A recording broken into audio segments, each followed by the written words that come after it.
Hello बच्चों, welcome to Bingo Man study. तो उम्मीद करते हैं आप अपनी तैयारी को जारी रखे हुए हैं और हम भी आपके तैयारी के लिए ऑलरेडी हम तैयार हैं। तो फटाफट क्वेश्चन को बाई ट्रिकली समझने का प्रयास कीजिए। जो क्वेश्चन हम पढ़ा रहे हैं ना बच्चा, उसको ट्रिक बाय ट्रिक समझिए। ये नहीं कि सर ये पढ़ाए तो यही पूछेगा, नहीं रे, इस ये पढ़ाए मतलब ऐसा पूछेगा, ठीक है। तो इसलिए ट्रिक बनाने का ज्यादा कोशिश कीजिए। चलिए क्वेश्चन देखते हैं। यहाँ पे यूक्लिड वाले एल्गोरिथम का प्रयोग कर 84 और 455 का मौसा निकालिए। सबसे पहली बात, यूक्लिड का फॉर्मूला होता है a बराबर BQ प्लस R, ठीक है। चलिए अब इसको हम थोड़ा सा कर लेते हैं, इधर सॉल्व कर लेते हैं रफ पेज पे। तो हम यहाँ पे हम लिख लेंगे 455। ये देखिए दोनों में बड़ा कौन है, 455 है ना, उसमें किससे लगाएंगे, 84 से लगाएंगे। अब इसको हम लगाएंगे कितना बार, 8 पंचे 40, 5 बार, तो ये होता है 420।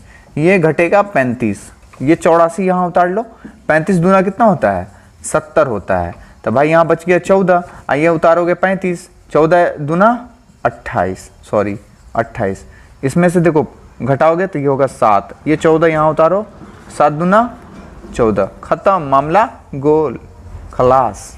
अब यहाँ पे हमको यूक्लिड एल्गोरिथम का टर्म याद रखना है, ये फॉर्मूला है। इस पे ए वो होता है जिसमें हम भाग देते हैं, बी जिससे हम लगाते हैं, जितनी बार लगता है वो हो गया क्यू, और जो शेष बचता वो हो गया आर। तो हम ए लिखेंगे यहाँ पे किसके लिए, 455 बराबर बी का मान कितना है बच्चा, 84, तो हम यहाँ लिखेंगे 84। और देखो इसके बीच में कुछ नहीं है तो गुना है, तो गुने क्यू का मान कितना है 5, 5 बार लगा ना तो 5, और आर कितना है, सॉरी 5, और आर कितना है बच्चा 35, तो यहाँ लिख देंगे हम 35। अब देखिए दूसरे स्टेप में आइए, पहला स्टेप कंप्लीट हुआ है ना, दूसरे स्टेप में यहाँ आइए, ये क्या हो गया 84 बराबर 35 गुने कितना 2 और प्लस शेष कितना बच रहा है 14। उसी प्रकार से तीसरे स्टेप में आइए, क्या होगा 35 बराबर 14 गुने 2 प्लस 7, और अंतिम में आइए 14 बराबर में 7 गुने 2 प्लस 0, यानी HCF कितना हो गया बच्चा, HCF बराबर हो गया 7। HCF बराबर कितना हो गया 7, ठीक है।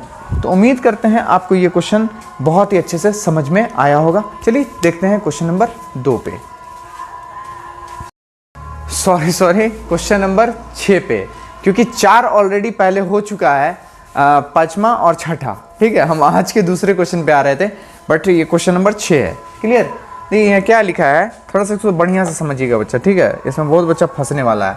द्विघात समीकरण √7y का स्क्वायर, ध्यान से समझिए, √7y का स्क्वायर माइनस का 6y और माइनस का 13√7 का बोला विवेचक ज्ञात करे। रे भाई कितना एकदम आलू वाला क्वेश्चन बोला। विवेचक ज्ञात करने के तब पता ही है फॉर्मूला, d बराबर क्या होता है b² - 4ac। तो पहले तो हम इसको कर लेते हैं, a का मान कितना हो गया √7, अब b का मान कितना हो गया बुआ माइनस का 6, यानी इसके पीछे 6 है ना, यहाँ c का मान हो जाएगा तुमको माइनस का 13√7, ठीक है।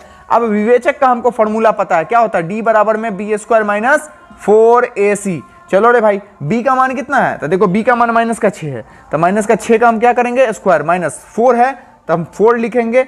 a का मान क्या है रे, a का मान √7 है तो √7 लिख देंगे, और c का मान जो देख रहे हैं वो माइनस का √7 है, तो यहाँ लिखेंगे माइनस का 13√7, ठीक है बच्चा। अब देखो ध्यान से, छछा के होता है 36, कितना होता है 36, ये भी माइनस का, ये भी माइनस का, तो ये होता है प्लस। देखिए 4 का 13 से गुना कर दो तो 13 चौका 52 गुने 7 का 7 से गुना करो, चूंकि दोनों रूट में है तो ये होगा 7, समझ गए। 7 का 7 से करोगे तो 49, 49 का वर्गमूल होता है 7, ठीक है। ये हो गया तुमको 36 प्लस 52 सत्ते कितना होगा जी, 52 गुने 7, 7 दूना 14 के 4, 364, अच्छा 364, इन दोनों को जोड़ देंगे तो ये हो जाएगा तुमको 400, ठीक है। तो ये क्या हमको दिखा, d का मान 400 मतलब धनात्मक है ना, तो हम लिखेंगे, ये तो मेरा विवेचक निकल गया, लिख देते हैं द्विघात समीकरण क्या है रे भाई, √7y² - 6y माइनस का 13√7 बराबर 0 का विवेचक, यानी कि d बराबर कितना निकल गया 400 है, ठीक है, तथा इसके मूलों की प्रकृति क्या हुई? देखो मूलों की प्रकृति हमको पता है कि डी का मान जो होता है ना 0 से अगर बड़ा होता है तो क्या होता है? वास्तविक और असमान है, असमान है। क्यों है? क्योंकि डी का मान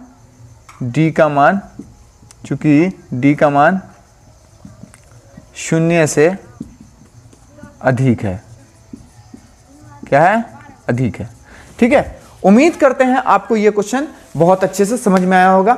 यहाँ पे मूल भी बता दिया, मूल वास्तविक है, मूल की प्रकृति बोला था ज्ञात करने ना, तो प्रकृति भी बता दिया और साथ में यहाँ पे हमने विवेचक भी निकाल दिया, विवेचक 400।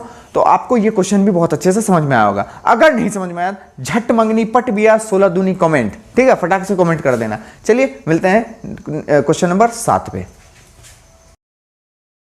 हा, बहुत अच्छा क्वेश्चन है। इसमें भी बच्चा कहीं कहीं फंस गया है, तो फंसना नहीं है यार, जहां तुम फंसोगे वहां से निकालने का कोशिश करेंगे। ठीक है, चलिए देखते हैं क्वेश्चन नंबर 7 क्या बोला है। समांतर श्रेणी 63, 65 और 67, इधर दे रखा 3, 10, 17। इसमें n जो है ना nवां पद यानी n समान है, तो n निकालने बोला है। देखो कुछ नहीं करना रे भाई, यहाँ पे पहले लिख लो 63, 65, 67। ठीक है, और इधर लिख लेते हैं, इधर लिख लेते हैं 3, 10, 7, 17। ठीक है, अच्छा इसमें a का मान हमको दिख रहा है 63। ठीक है, d का मान क्या होगा? 65 में से 63 जाएगा तो 2। अब हमको यहाँ पता है कि an बराबर होता है a plus n minus 1 into D, तो होता है ना बुआ। अब देखो a का मान कितना है? 63 है, तो यहाँ लिखो 63 प्लस n माइनस 1, तो n माइनस 1 इंटू डी का मान कितना है? 2 है, तो 2। अब देखो यहाँ 63 प्लस 2 का n से करोगे तो 2n, 2 का 1 से करोगे तो 2। 63 में से 2 जाएगा तो यहाँ आ जाएगा 61, अब प्लस का हो गया 2n। ये हो गया मेरे an का मान। इसको मान लो समीकरण 1। ठीक है, इसी प्रकार से हम इसका कर लेंगे। a बराबर 3 और d बराबर कितना हो गया? 7 हो जाएगा। 10 में से 3 जाएगा तो 7 हो जाएगा। तो an बराबर क्या होता है? a plus n minus 1 into D. a का मान कितना? 3 प्लस n माइनस 1 है तो n माइनस 1 लिखो, और d का मान कितना? 7 है तो 7 लिखो। ध्यान से समझना, 3 प्लस 7 का n से गुना करोगे तो 7n, माइनस 7 का 1 से करोगे तो 7 हो जाएगा। चलो रे भाई, इसका इससे करोगे तो माइनस का 4, अब प्लस का ही हो गया 7n, यानी ये हो गया an का मान। ये समीकरण हमको कितना निकल गया? 2। ठीक है, अब हम लिखेंगे समीकरण 1 एवं 2 से। देखो 1 एवं 2 से देखोगे तो an बराबर an है, तो हम यहाँ लिख लेंगे an बराबर में an। ऐसा क्यों? क्योंकि बोला nवां पद समान है, समान मतलब बराबर, तो अब इसका मान हम लिख लेंगे पहले। तो 61 प्लस क्या है भाई? 2n, तो यहाँ लिखेंगे 2n बराबर, यहाँ क्या बोला? माइनस का 4 है और प्लस का 7n। चलो रे, इधर से इधर खींचो, इसको लेके उधर चलो, तो यहाँ हो जाएगा 61 और प्लस का 4, ये हो गया 7n और माइनस का 2n, तो ये हो जाता है 65 बराबर, इन दोनों में करोगे तो 5n। इधर आओ तो 65 बट्टा में 5 बराबर n, इसको इससे काटेंगे तो 13, यानी n का मान कितना हो गया? 13। तो बउआ क्या है बोला? nवां पद ज्ञात करने बोला था ना, तो इसका nवां पद कितना है? 13 है। उम्मीद करते हैं आपको ये क्वेश्चन बहुत अच्छे से समझ में आया होगा, और अगर नहीं समझ में आया तो प्लीज़ कमेंट कीजिए ताकि हम आपको और बेटर तरीके से समझाने का प्रयास करें। आप इस वीडियो को 2-3 बार देखिए, तब आपको और अच्छे से समझ में आएगा। अब ट्रिकली समझ लो यार, इसके जगह पे कोई और इक्वेशन दे दे, इसके जगह पे कुछ और दे दे, उससे मतलब नहीं है, घबराना नहीं है, ये याद रखना है। जब इससे पहले वाला क्वेश्चन में बताए हैं विवेचक बोलेगा ज्ञात करने तो d बराबर बी स्क्वायर माइनस 4ac, भले क्वेश्चन कुछ भी रहे उससे हमको मतलब नहीं है। हम तीनों को कर लेंगे a b c करके, उस पर पुट करके बना लेंगे। अगर d का मान 0 से ज्यादा हो, 0 से ज्यादा मतलब 1 2 3 4 5 6 7 8 9 10 11 12 13 14 15 16 17 18 ज्यादा हो, तो इसका मतलब है कि मूल वास्तविक और असमान होगा। और अगर d का मान 0 से कम है तो अवास्तविक होगा, अगर d का मान 0 के बराबर है तो वास्तविक और समान होगा। ठीक है, तो ये ऑलरेडी हमने जो पीछे क्वेश्चन पढ़ाया है उसका भी हम बता देते हैं कि भले वहां पे इक्वेशन चेंज करके आए, डरना घबराना नहीं है। जहां देखो कि विवेचक बोला मतलब d बराबर बी स्क्वायर माइनस 4ac बोला है ज्ञात करने के लिए, आराम से। मूल की प्रकृति बोलेगा निकालने के लिए तो भी वही फॉर्मूला यूज कीजिए, फटाक से बना दीजिए। घबराने का नहीं है बच्चा, घबराने का नहीं है। यहां पर एपी दिया है, क्वेश्चन में आपको समीकरण जो दे रखा है ना वो चेंज करके दे सकता है, कोई दिक्कत नहीं है। आपको पता होना चाहिए कि अगर इस प्रकार से रहेगा तो हम बस एन करके निकाल लेंगे, एनवा पद जो निकलेगा दोनों का इक्वेशन 1 2 करके निकालेंगे, हमारा एनवा पद निकल जाए, एन निकल जाएगा। ठीक है, तो आई थिंक हमको उम्मीद है कि आपको पूरा ये वीडियो समझ में आ रहा होगा, सारा जो क्वेश्चन पढ़ाने वो भी समझ में आ रहा होगा। बाय ट्रिक बोले हैं, बाय ट्रिक बनाने की कोशिश कीजिए। चलिए देखते हैं क्वेश्चन नंबर 8। देखते हैं क्वेश्चन नंबर 8। अब यहां क्या है, आप 25, 28, 31, 100 का योगफल ज्ञात कीजिए, यानी एसएन बोला ज्ञात करने। पहले तो हमको इसमें से देख लेते हैं। ए बराबर दे रखा है 25, एन दे रखा है तुमको 100। ठीक है, हमको एन डी तो निकल जाएगा, यहाँ पे डी बराबर हो गया 28 में से जाएगा तो 3, और एन निकालना है, एस एन भी निकालना है क्योंकि एन नहीं है दिया हुआ। ठीक है, पहले तो हम एन निकालने के लिए फॉर्मूला यूज करेंगे। ए एन बराबर में होता है A plus N minus 1 into D.